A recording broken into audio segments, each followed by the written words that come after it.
여러분, 오늘 맥주 감사 주일인데요. 감사는 안 보이고 헌금만 부담스럽게 보이면 안 됩니다. 그죠? 감사 헌금이잖아. 봉투에 보면 감사 헌금이잖아요. 근데 우리는 이 감사는 쏙 빼고 뭐만 보여요? 헌금만 보여요. 이렇게 되면 이제 문제가 있어요. 하나님이 단순하게 보통 날보다도 조금 더 많이 감사 예물 드리라고 이 절기를 주신 것 아닌 것은 너무나 분명하게 알죠. 근데 그럼에도 불구하고 우리는 감사는 빼고 헌금만 보이니까 부담스러움을 가질 수 있어요. 여러분, 말씀드립니다만 부담스럽다고 생각하시면 여러분 믿은 대로 하면 돼요. 억지로 하나님이 하시는 거는 말씀에도 있잖아요. 어떻게 하나님 우리 마음의 그 중심을 쏙 아시는지 억지로 드리지 마라 그러잖아요. 뭐하게 드려라? 뭐하게 드려라? 기쁨으로 드려라. 기쁨으로. 그래야 여러분 우리도 그렇지 않습니까? 무슨 선물을 받을 때 그 사람이 정말 기쁘게 웃으면서 하하 그러면서 정말 고맙습니다. 감사의 선물 드립니다. 이렇게 하면 그 선물이 뭐든 간에 적든 크든 작든 뭐든 간에 받을 때 여러분 마음이 기쁘잖아요. 그런데 그 선물이 아주 뭡니까? 정말 가분한 어떤 것이라도 그 선물을 주시는 분의 얼굴을 보니까 영 아니야. 기쁨이 아니라 너무 부담이 돼. 이거 안 드리면 안 되겠고 억지로 그냥 드리는 데는 부담이 꽉 있어서 정말 그 얼굴에 봐도 너무 힘겹다는 것이 너무 어렵다고 하는 불편스러움이 느껴지면 아무리 좋은 여러분 선물 받더라도 여러분 기분 어때요? 좋을 리가 없죠. 그렇잖아요. 여러분 주변에 어떤 사람이 나는 정말 그 사람 잘해줘요. 정말 최선을 다해서 그 사람을 위해 주는데 이 사람은 전혀 감사가 없어요. 여러분 어때요 마음이? 다음에는 뭐라고 각오하죠 여러분이? 마음속으로? 말은 안 하지만 다시는 하나 봐라. 그죠? 다시는 도와주나 봐라. 내가 다시는 그러잖아요. 왜 그래요? 감사를 모르게 되면 그만큼 우리끼리도 사람들끼리도 배척당해요. 감사 모르는 사람요. 무슨 표현이 좋을까요? 이상하죠 조금.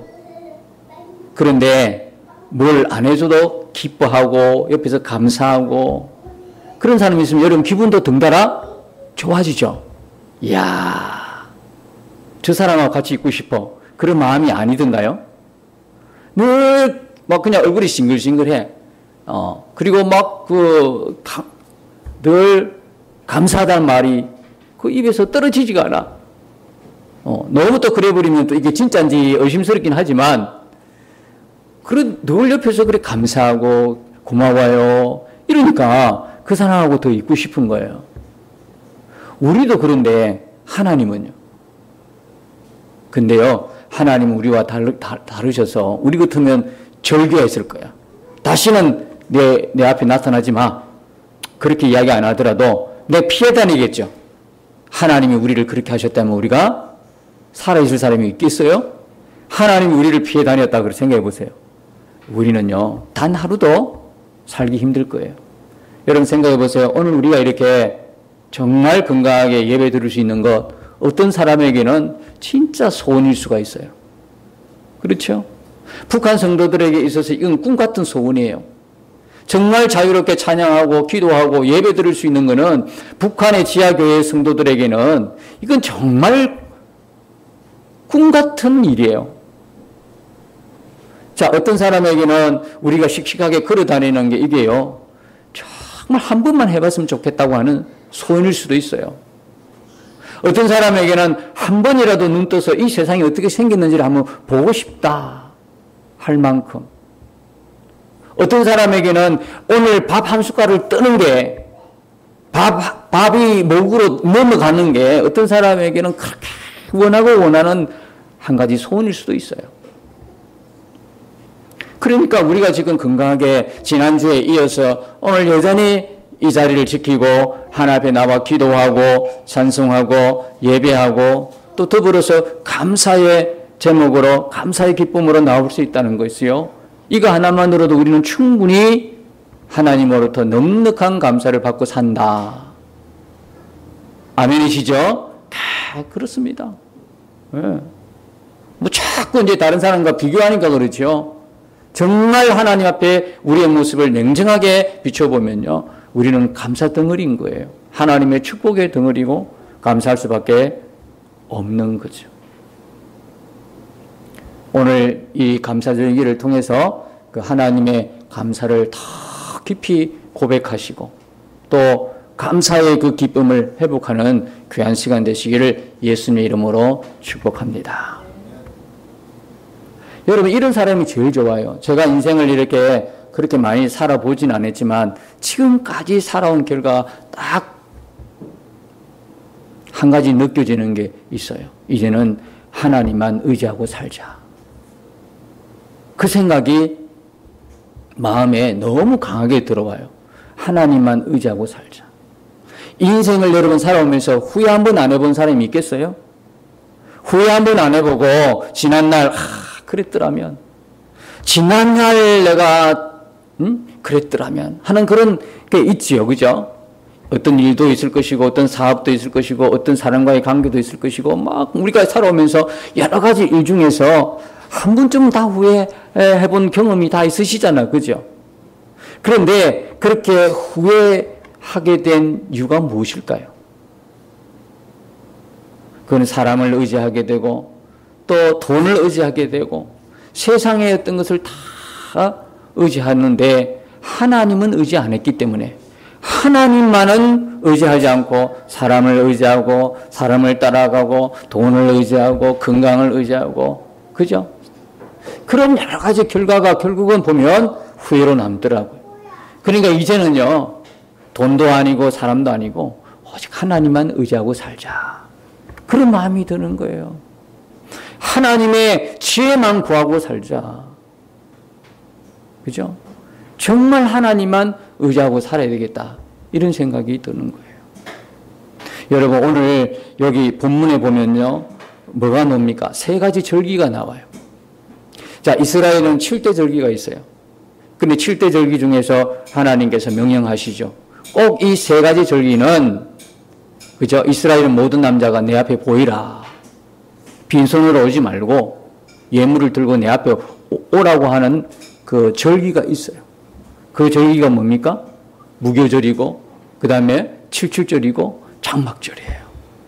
그런데 그 이전에 보면 안식에 대한 내용이 있어요. 안식에 대한. 여러분, 이 안식과요, 절기를 지키는 거는, 이 안식과 절기를 지키는 거는요, 하나님만 의지하지 않으면 절대로 지킬 수 없어요. 그렇지 않습니까? 여러분, 안식하라 그러는데, 그죠? 6년이라고 마지막 7년째는 쉬어라. 그게 안식년이고, 6일이라고 7일째는 쉬어라. 안식일이잖아요. 여러분, 안식 하루 쉬는 거요. 그거 하나님 의지하지 않으면요, 하루 못 쉽니다. 왜? 하루라도 더 벌어야지요. 주일날 그리스도인들이 사업을 하고 가게를 여는 사람요, 주일날 문을 닫고 주일은 쉽니다 하는 게 보통이 아니에요. 이건. 이건 뭐예요? 믿음이에요. 이거 신앙 고백이에요. 주일을 왜 쉬지 못할까요? 왜 쉬지 못해요? 주일이라도 돈을 벌어볼까 싶어서 못 쉬는 거예요. 나아가서는 주일을 쉬라, 안식하라, 그 하나님의 말씀보다는 내가 열심히 뛸 생각을 하는 거예요. 다시 말하면 더 깊게 들어가면 불신이죠. 하나님의 말씀을 믿기보다는. 여러분, 제일 좋은 거는 뭡니까? 오늘 맥주 감사절인데요. 맥주 감사절이 없어지는 교회가 있어요. 저는 깜짝 놀랐어요. 아니, 맥주 감사절하고 추수 감사절이 있다면 이 감사절 두 개를 통해서 교회 재정에 보탬이 된다고 감사절기를 하나님이 주신 줄 아십니까? 이 두 절기를 통해서 재정이 좀 없으니까 이 절기 때 조금 더 많은 헌금을 해서 성도들로 하여금, 저는 그런 재주가 없는 거 여러분 아시죠? 여러분들 뭐 헌금을 많이 하도록 뭐 그런 재주는 전혀 없습니다. 그리고 쉽지도 않고요. 그런데 문제는 그렇게 이해를 한단 말입니다. 감사절기가 되면 꼭 뭡니까? 부활절 감사인 거, 뭡니까? 맥주절, 추수감사. 이런 것들이 우리가 생각할 때 감사는 빼고 아까처럼 헌금만 생각하듯이 교회 재정에 조금 보탬이 될까 이런 생각을 하고 있단 말이죠. 그것 때문에 절개 준 건 아니잖아요. 그래서요, 사람들이 맥주 감사절이 얼마나 귀한지 그 생각을 못하니까 감사절이 많다고 그러고 맥주 감사절 빼는 거예요. 의미 없다고. 그거는 성경을 진짜 모르고 몰라도 보통 모르는 게 아니에요. 오늘 말씀에도 뭐라 그럽니까? 맥주주를 지키라. 누구 말씀입니까? 하나님 말씀이잖아요. 우리 다른 것 안 해도 좋아요. 하나님 말씀에서 하라 그러면 하는 것이 믿음인 겁니다. 여러분 오늘 감사절 왜 지킵니까? 지금 맥주절 뭐 우리가 보리 농사입니까? 우리 농사꾼입니까? 저 농경사입니까? 고도로 발달한 지식정보사회인데 무슨 농경사회도 아니고 이거 옛날 거 아닙니까? 옛날도 오래된 옛날 거 아닙니까? 그죠? 아직 이스라엘 백성들이 하나님이 약속한 그 가나안 땅으로 가기 전 40년 전에 벌써 이야기하는 거 아니겠습니까? 가기도 전에 하나님께서 가기도 전에 미리 이야기를 하시고 있는 거예요. 근데 우리하고 좀 무슨 상관이 있어요? 우리 보리농사 하다가 온 사람들 아니지 않습니까? 보리라도 지으면 다 오늘 같으면 어떻게 합니까? 보리농사 틀어가지고 열매 가져와야 되는 거 오늘 같은 날. 첫 열매를 가져와야 된다니까요. 그렇죠. 그래서 우리 맥주 감사절은 무슨 의미입니까? 아무 의미가 없지 않습니까? 없애고 추수감사절 하나로 통일하십시다. 이런 분도 있어요. 여러분 가장 좋은 거는요. 하나님이 지키라고 했으니까 말씀 그대로 순종하는 믿음이 가장 좋은 겁니다. 다른 거 볼 거 없으면 농경사에 우리가 농사 짓습니까? 보리농사 안 짓는데요. 그거 말할 것 없습니다. 그러니까 제가 조금 전에 이야기했잖아요. 하나님만 의지하고 싶다. 나이가 들고 이제 인생을 살아보니까 두 가지인 거예요. 하나님만 의지하고 싶다. 또 하나는요. 하나님 말씀대로만 순종하고 싶다. 이 생각이 왜 들까요? 그냥 그런 마음이 가득 드는 거예요. 나이가 드니까 이제는. 하나님 말씀대로만 살고 싶다. 제가 어제 보낸 어제 보내진 않았지만, 어제 보냈나요? 우리 합심 기도문에 들어 있었나요? 아니면, 동행일기에 우리가 나누는 밴드에 아마 제 동행일기 어제 기록이 하나 있었을 거예요. 성령의 열매는 어때요? 순종의 정원에서 자란다. 야, 참 기름진 말이다 싶어요. 성령의 열매는 순종의 정원에서 자란다는 거예요. 우리가 순종을 하면요, 이게요, 그리스도인의 최고 경지가 뭐냐면 저는 하나님 말씀 앞에 순종이라고 생각돼요. 우리가 그 순종 때문에 이스라엘 백성들도 광야에 40년 동안 훈련받았잖아요. 이 순종만 되면 예수 믿자마자 바로 막 그냥 하나님 곁으로 갔을 거예요. 근데 이게 안 되는 거예요. 왜? 우리가 이 세상 가운데 광야 속에 있어서 여기에 지금 쩔어 있는 사람이 어떻게 하나님 나를 금방 보여준다고 그게 동화가 될 수 있을까요? 그 과정을 통해서 고난과 역경 과정을 통해서 뭘 배워가는 거죠?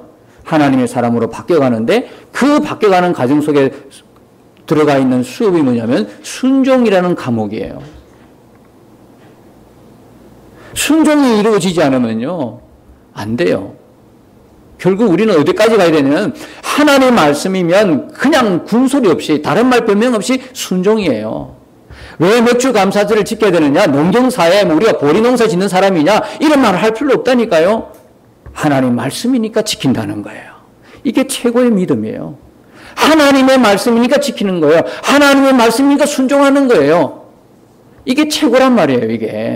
이게 최고의 믿음이라는 게 제가 지금까지 살아오면서 목회하면서 그게 느껴진다 이 말이에요. 이제야 느껴져요. 주님만 의지하자. 하나님 말씀대로 다 순종하고 살자. 결국 이게 뭐냐면 복이고 이게 하나님 우리에게 주신 최고의 은혜다. 이런 생각을 해보는 거죠. 자, 오늘 본문에 보면 하나님께서 이스라엘 백성들이 어떻게 해요? 이제 가나안 땅으로 건너가잖아요. 근데 건너가기 전에 40년 전부터 말씀하시는 거, 안식해라 말씀하시는 거예요. 조금 전에도 말씀드렸습니다. 안식은요, 오직 하나님만이 나의 왕이고 하나님만 나의 주인이시고 하나님만 의지합니다. 이 믿음 없이는 절대 안식할 수 없어요. 우리의 본성으로는 안식이 안 된다니까요. 조금 더 버려야지. 그렇잖아요. 조금 더 내 힘대로 어떻게 내가 알아서 해야죠. 내 그 노후를 내가 알아서 해야지. 하나님을 안 믿는 거죠. 하나님을 의지하지 않고 내가 나를 의지하는 거죠. 여러분, 성경에서 이야기하고 있는 가장 큰 죄가 뭡니까? 사람을 살인하고 이런 것도 큰 죄죠. 해롭게 하는 거, 거짓말하고 도둑질하고 남을 해롭게 하는 거, 그죠? 윤리 토로죄로 타락한 거 죄죠. 가장 큰 죄는 뭡니까? 하나님 없이 자기가 하나님처럼 하나님 되어 살아가는 죄가 가장 큰 죄란 말이에요. 내가 하나님인 거예요. 피조물이 조물주처럼 살아가는 거죠. 우리가 무슨 우리의 앞길, 우리의 미래, 우리가 어떻게 우리 스스로가 장만하고 우리 스스로 보장합니까? 큰 착각이에요. 우리가 당장 없으니까, 재정적으로 힘드니까, 물질로 힘드니까 지금 그게 생각이 안 되지지요. 어떻게든 돈이 좀 있어보면 좋겠다. 재물이 좀 있어보면 좋겠다. 재정적으로 좀 쪼다리지 아니하고 좀 넉넉하지 못하더라도 그래도 빚은 안 주고 살고 싶다. 이런 마음이 강하니까 그 부분이 안 보이는 거예요. 정말 우리에게 가장 큰 복은 뭐냐면 어떤 상황이든 하나님이 믿어지고 하나님을 의지하는 거예요. 이 믿음, 이 신앙이 결국 우리를 살리는 거거든요. 영원한 생명을 보장하는 거거든요. 돈이 많아서 재정적으로 전혀 아쉬움이 없는 사람들 생각해 보세요. 근데 그 사람들은 이 복이 없지 않습니까? 이 복이, 우리가 받은 이 영원한 복이 없지 않습니까? 하나님을 의지하기는 커녕 그 돈 때문에 뭐합니까?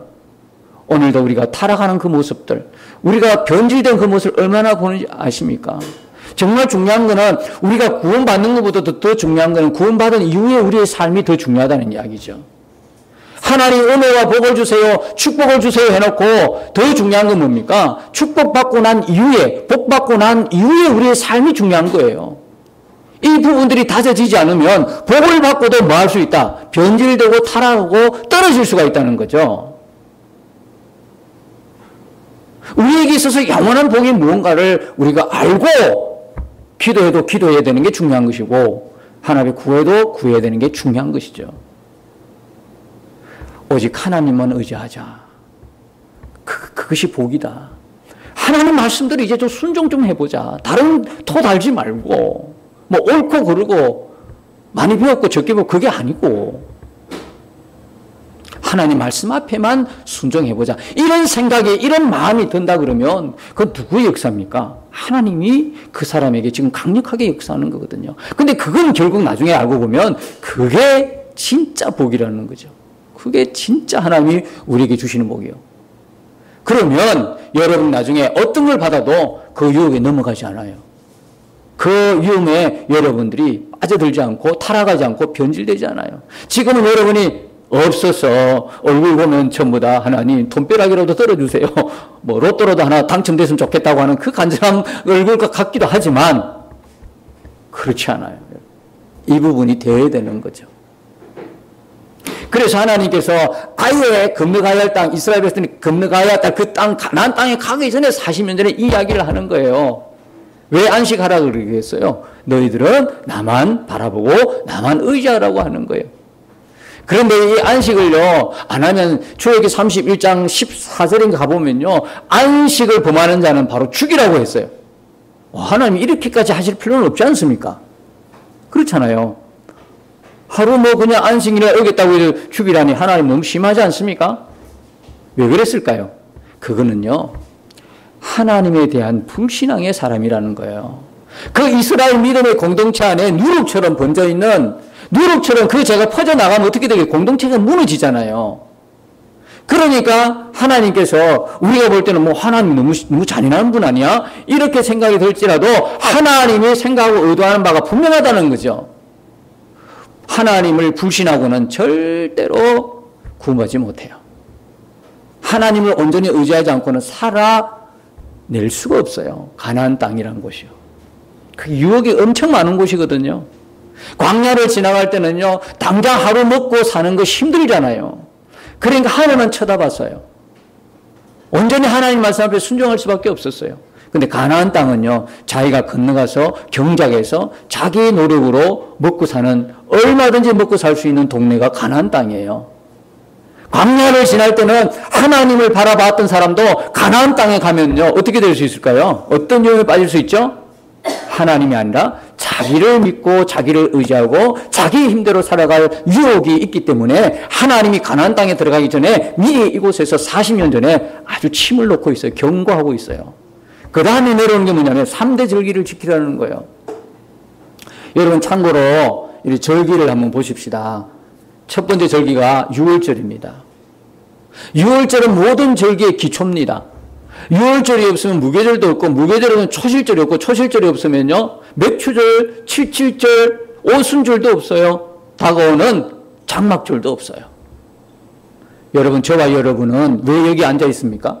저와 여러분은 왜 하나님을 예배하는 사람입니까?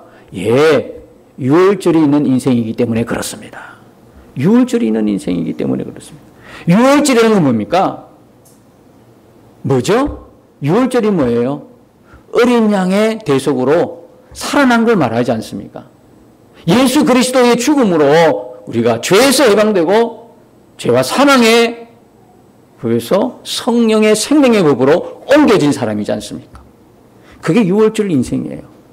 그래서 유월절과 무교절은요, 정월 14일이 유월절 밤이고 15일 넘어가면 무교절이 일주일 동안 시작이 되는 21일까지 시작이 되는 거예요. 그러니까 유월절과 무교절은 다른 것 같지만 하나예요.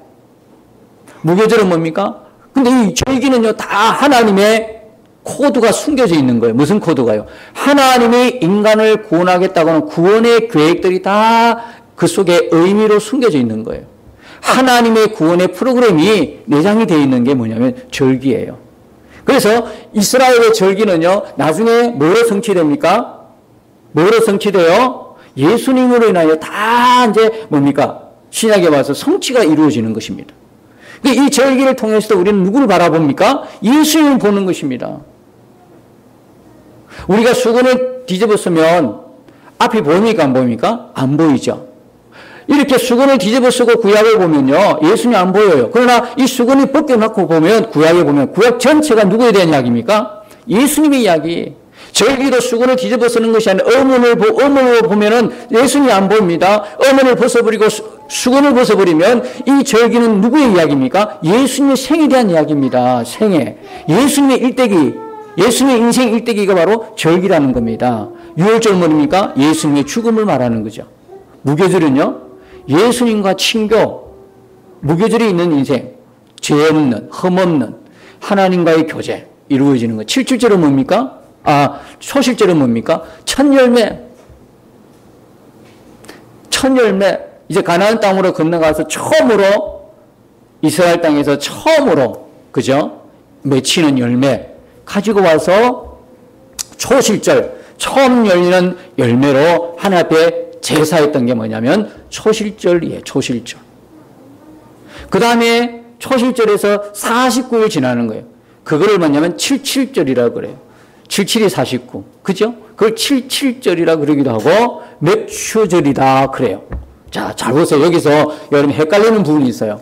첫 열매 감사는요, 두 가지가 있어요. 첫 열매 감사는 초실절, 무교절 기간 안에 정월 11월 15일부터 21일까지 무교절인데요. 이 무교절 기간 속에 있는 주일이 뭐냐면 초실절이 되는데요. 이 무교절 안에 있는 초실절도 첫 열매 감사예요. 자, 49일이 지나는 동안, 그리고 초실절 제사를 지나고 그 다음에 49일, 그걸 뭐라고요? 칠칠절이라고 그러죠. 그리고 맥추절이라고 그러죠.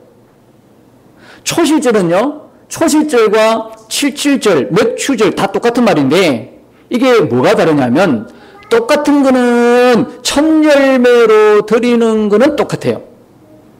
그런데 초실절과 칠칠절, 맥추절의 차이는 뭐냐면, 초실절은 이스라엘 가운데서 가장 처음 열리는 열매를 한 단을 가지고 와서 전체로 드리는 제사예요. 성전에서 전체로. 아시겠어요? 그 당시에 갈릴리 북쪽에 있는 게네사렛 평야에 있는 보리가 이스라엘 백성들에게는요, 가나안 땅에서 처음으로 경작할 때 제일 먼저 익었던 그 곡식이 뭐냐면 보리예요, 보리. 그래서 보리 첫 단을 가지고 오는 거예요. 거기에서 성전에서 제사장이 전체로 드리는 거고요. 그 다음에 맥추절, 오늘은 맥추절, 칠칠절 제사는 뭐냐면 개인적으로 드리는 제사, 첫 열매 제사가 맥추절이에요. 좀 헷갈리시죠? 자, 하나는 이스라엘 전체가 드리는 거예요. 성전에서 전체를 대표해서 드리는 거예요. 그러니까 무슨 이야기냐면 이런 이야기예요. 전체를 대신해서 드리기 때문에 이처럼 하나님이 풍성한 수확을 주셨기 때문에 남은 것도 49일 동안에 남은 것도 남은 지역에 남은 모든 평야에서도 하나님이 이처럼 풍성한 수확을 주실 거다라는 기대와 믿음을 가지고 드리는 제사가 초실절이었어요. 그러니까 초실절 제사 전에는 절대로 자기 밭에서 땄다고 해서 먹을 수 없어요. 손댈 수 없어요. 초실절 제사 전에는 먼저 자기 밭에서 열매 익었다고 개인적으로 먹거나 팔거나 그걸 가져올 수가 없어요. 반드시 초실절 제사를 드리고 난 후에 자기 밭에 가서 열매를 맺든지 추수를 하든지 그렇게 하는 거예요. 그러니까 그 기간을 49일을 줬다고요. 77이 7주가 지나는 77이 49일 안에는 초실절 제사가 끝나고 난 77이 49일 안에는 개인적으로 먼저 순서대로 하나님께 첫 열매를 개인적으로 드릴 수 있었던 거예요. 그러니까 어떤 사람은 뿌리는 게 서로 시간이 다르잖아요. 지역별로 또 열매 맺는 게 다 추수하는 게 다 다르잖아요. 이스라엘 백성들이 건너갔던 가나안 땅은요, 기후가 그렇게 좋지가 않았어요. 때로는 비가 확 내렸다가 때로는 아주 뜨거운 태양빛이 비쳤다가 그렇게 했어요. 그러니까요, 보리와 밀이 주 곡식이었는데 그들은 비가 많이 오면 풍성한 수확을 거둘 수 있어요. 그러나 그 대신에 과일꽃은 다 떨어져요.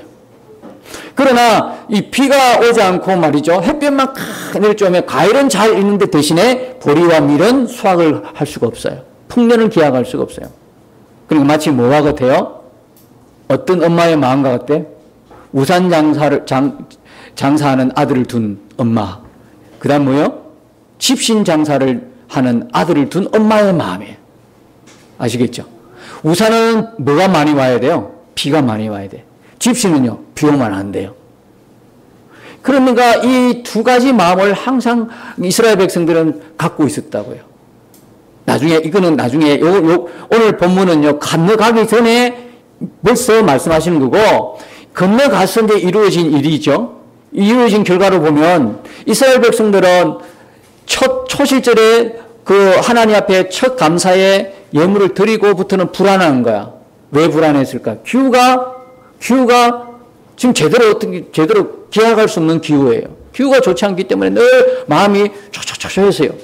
그러면서 하나님의 제사 드리면서 기대하는 바는 뭐예요? 오늘 이렇게 하나님 앞에 첫 감사로 드립니다. 나머지 지역에 있는 또 나머지 곳에 있는 모든 것도 하나님 풍성하게 해주세요. 라는 기원이 있는 거예요. 그러니까 불안하니까요. 날짜를요. 언제부터 지금 뒤에서 세알리는 거예요. 뒤에서. 어떻게? 49, 오늘 하나님 하루 지나가면 48일 남았습니다. 오늘 하루 또 지나가면 47일 남았습니다. 이렇게 하는 거예요. 여러분 대학 입시할 때 D 하고 줄 딱 긋고 100 하죠. 100일 남았다는 거예요. 그러면 어디서부터 다 숫자를 깎아 나가죠? D 99, D 98, D 97. 왜 그럴까요? 초조하니까요. 불안스러운 거라 이게. 기대도 되지만 초조하고 이러니까 D의 숫자를 하나씩 떨어뜨리는 거예요. 이스라엘 백성들도 똑같았어요. 하나님 앞에 오늘 하나님 48일 남았습니다. 오늘 47일 남았습니다. 46일 남았습니다. 왜요? 이스라엘 기후가 만만한 기후가 아니었거든요. 비가 세게 왔다가도 햇빛만 내려쬐다가도 이건 뭐 종잡을 수 없어요. 하나님의 은혜 아니고는 추수가 안 되는 거예요. 그러니까 이렇게 이스라엘 백성들이 초실절 제사를 드리면서 하나님 앞에 간구했어요. 나머지도 풍년을 주시옵소서. 얼마나 간절했겠어요. 하나님만 바라보는 거예요. 여러분 우리가 지금 농부가 아니니까요. 농부이면 이 장면을 더 절실하게 느꼈을 거예요. 우리가 보리 농사하는 농부라 생각해 보세요. 여러분 기후를 우리 마음대로 어떻게 합니까? 내 힘대로 어떻게 합니까? 돈으로 뭘 조정할 수 있습니까? 그냥 힘 있다고 건강으로 기후를 비가 오고 뭐 햇볕 내려쬐고 이걸 내가 어떻게 합니까? 그러니까 농부들은요 하나님을요 정확하게 잘 알아요.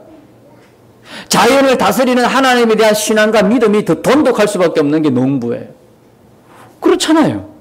하나님이 해주셔야 되는 거예요. 그 믿음으로. 근데 여러분, 초실절 제사에 요것만 의미만 있으면 안 되는 거예요. 정말 깊은 의미가 있어요. 여러분, 예수님이 언제 부활하신지 아세요? 예수님이 언제 부활하셨을까요? 예수님은 부활할 때 부활했지 뭘 그걸 물어보셔요? 예수님 부활이요, 바로 이 초실절 새벽에 부활하셨어요. 놀랍지 않습니까? 그러니까 6월절에 예수님 죽으셨지요? 이 절기가 다 예수님의 생일이라고 이야기했죠. 그냥 절기를 통해서 감사 예물만 드려. 그것만 외치면 안 된다고요. 정말 중요한 거는 뭐냐면 이 첫 열매가 무슨 뜻인가를 우리 알아야 되는 거예요. 이 첫 열매가 바로 고린도전서 15장 20절에 보니까 뭐래요? 예수님을 말하는 거예요. 예수님이 죽은 자 가운데 다시 살아나서 잠자는 자들의 뭐가 되셨다? 첫 열매가 되셨느니라. 여러분, 이 첫 열매라는 건요, 그냥 부활하셨다 이 말하고 너무 다른 거예요. 부활하셨다 그러면 우리에겐 소망이 없어요. 그런데 부활하셨다가 아니라 부활의 첫 열매가 되셨다 하니까 우리에게는 뭐가 돼요? 기대가 되고 소망이 되는 거예요. 첫 번째가 있으면 몇 번째도 있다는 이야기예요. 두 번째, 세 번째, 네 번째 계속 이어진다는 이야기죠. 그러니까 초실절 제사를 드릴 때 이스라엘 백성들의 마음을 아십니까? 처음 익은 열매를 가져오면서 뭐라고 말씀드립니까? 다른 지역에도 똑같이 이와 같은 풍년을 달라고 하는 기대와 그 믿음을 갖고 하나님이 해주실 것을 믿는 그 믿음으로 제사 드렸다고 그랬죠. 그러니까 초실절 새벽에 예수님 부활하셨다 그러면 부활의 첫 열매라 그러면 그 다음에 누구 차례입니까? 예수님이 첫 번째면 내가 두 번째, 세 번째, 네 번째 그 밑에 쭉 따라온 모든 사람들이 예수님과 함께 뭐한다? 부활한다는 걸 이야기하는 거예요. 그러면 다른 말로 하면 나도 예수님처럼 부활한다는 이야기는 다른 말로 뭐죠? 예수님과 내가 뭐 했다는 거죠? 연합했다는 거예요. 예수님과 내가 하나라는 이야기죠. 예수님과 내가 하나여야만 뭐 할 수 있어요? 부활할 수 있어요. 오늘 우리가 성찬하잖아요. 성찬의 의미가 뭐죠? 예수님과 내가 하나라는 걸 확인하는 시간이잖아요. 검증하는 시간이잖아요. 내가 예수님과 떨어진 것 같아. 도무지 예수님 느껴지지가 않아. 도저히 그 예수님과의 관계가 지금 서먹서먹하고 멀어지니까 감사가 안 되는 거예요, 지금. 왜 우리가 감사가 죽었습니까? 감사가 회복되어야 됩니까? 다시 말하면 예수님과 나와의 관계가 회복되어야 된다는 이야기거든요. 예수님과 내가 관계가 회복되면 얼마든지 우리는 감사해요. 왜냐하면 감사의 이유가 되는 것은 환경과 조건과 형편이 아니라 예수님이시기 때문에. 예수님이 나의 유일한 감사의 이유잖아요. 그러니까 예수님 관계가 회복이 되면 감사가 일어나는 거예요. 감사가 회복이 되는 거예요. 그러니까 지금 우리의 영적 상황들은요, 분명해지는 거죠. 이 감사절기에 여러분 얼만큼 감사하는가 보면 내가 예수님 관계를 알 수 있는 거예요. 그게 바로 미트죠. 그러니까 우리가 그동안 감사를 엄청 받고 살아도요, 감사하지 못하고 사는 우리인데도 오늘 성찬을 통해서 하나님 내가 너와 함께 한다. 너와 내가 하나다라고 하는 하나님의 사랑을 다시 확인하는 시간이 뭐냐면 성찬인 거예요. 여러분, 그래서 이 절기라는 건 너무 놀라운 거예요. 하나님의 구속 사건 모든 게 다 포함되어 있고 예수님의 생애가 다 포함된 거예요. 오늘 맥주 감사절인데 이 초실절과 똑같이 첫 열매 감사잖아요. 49일 동안 자기들 밭에서 개인적으로 막 하나님의 첫 열매 드리는 게 맥주절이에요. 맥주 감사절. 근데 여러분, 맥주절을 우리가 아까도 초반에 처음 서두에 이야기했죠. 맥주절 지킬 필요 없어. 아니요. 정말 모르는 사람이에요. 맥주절은요, 맥주절에 어떤 일이 일어난가를 보면요, 깜짝 놀래요. 맥주절에 어떤 일이 일어났을까요? 예? 맥주절에 어떤 일이 일어났죠? 맥주절을 다른 말로 뭐라 그래요? 오순절이라고 그래요. 성령이 임하신 거예요. 성령이 우리에게 오신 거예요. 이 맥주절에, 이 맥주절 성령이 오셔서 신약에는 그걸 뭐라고 그래요? 오순절이다 그래요. 77일 49일이 지난 다음날 오순절 제사를 드리는데요. 이것은 모든 지금까지 풍성한 추수를 다 완결하고 하나님이 우리를 이렇게 축복하셨다, 이렇게 은혜 주셨다 해서 모든 사람들이 기뻐하고 즐거워하고 축제로 드리는 제사가 뭐냐면 오순절 제사인데, 이 오순절에 뭐가 오셨습니까? 성령이 오셨다 이 말이에요. 그러니까 성령이 오시니까 뭐가 시작이 됐습니까? 교회가 시작이 됐잖아요. 그러니까 사실 알고 보면 맥추절, 오순절은요, 교회 생일입니다. 교회가 탄생한 날이라고요. 이만큼 영광스러운 날이 어디 있겠어요? 이만큼 감사한 날이 어디 있겠어요? 교회가 있으니까 우리가 여기 신앙생활을 할 수 있잖아요. 교회가 있으니까 하나님을 예배할 수 있잖아요. 교회가 있으니까 예수님을 우리가 사랑할 수 있잖아요. 여러분, 교회를 사랑하시길 축복합니다. 그 예수님 사랑하는 거거든요.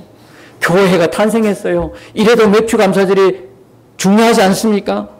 이런 깊은 영적인 의미, 하나님 구속의 은혜를 모르니까 맥주 감사절을 무시하는 거예요.